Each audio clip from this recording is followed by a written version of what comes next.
මම මොනවද මෙතන කරන්නේ? මොකෝ පොල්ලක් තියාගෙන. මොකද මේ තාච්චියක් තියාගෙන? ඒක නෙමෙයි.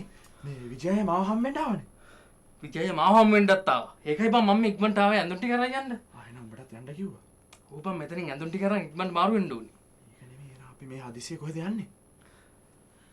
කොහෙද යන්න වෙනව බං? මෙතන හිටියොත් මාර ලෙඩක් වෙන්නේ.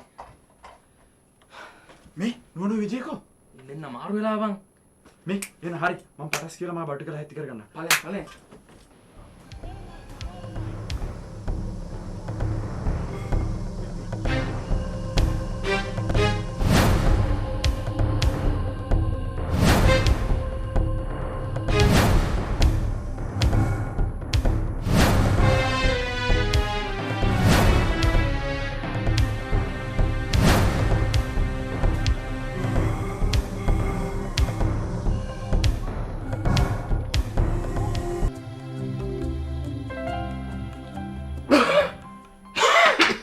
තාත්ති තාත්ති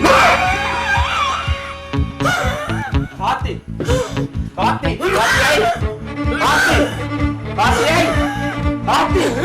තාත්ති මොකද යසිකා මාව අඳුර ගන්න බැරිද? ඇයි බැරි? අඳුරගත්ත නිසා තමයි කතා නොකර ඉන්නේ. මයිත් එක තරහද ජෙසිකා? මම මොනවට තරහ වෙන්නේ? මේක මගේ ජීවිතේ හැටි. අඩු ගානේ ඉතින් ගේ අතුරටත් එන්නේ කියලා කියන්නේ නැද්ද? ආරාධනා කරන්න දෙයක් තියෙනවයි. මේක ඔයාගේ ගේනේ.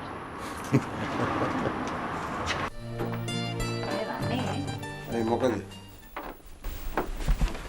මේ අමල් මොකද ළමයි මේ රාත්‍රියේ මේ ඇවිල්ලා ඉන්නේ?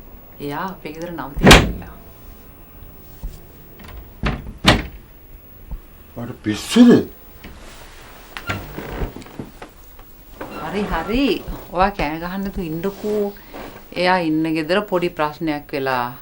ඉතින් අපේ ගෙදර නවතින්න ඇවිල්ලා තියෙනවා. වයලට් ඩයනාවයි ඒ ළමයාවයි දැම්ම තනියෙන් තියන්න පුළුවන්ද මං අහන්නේ? ඉතින් අනේ දෙන්න මැරි කරන්න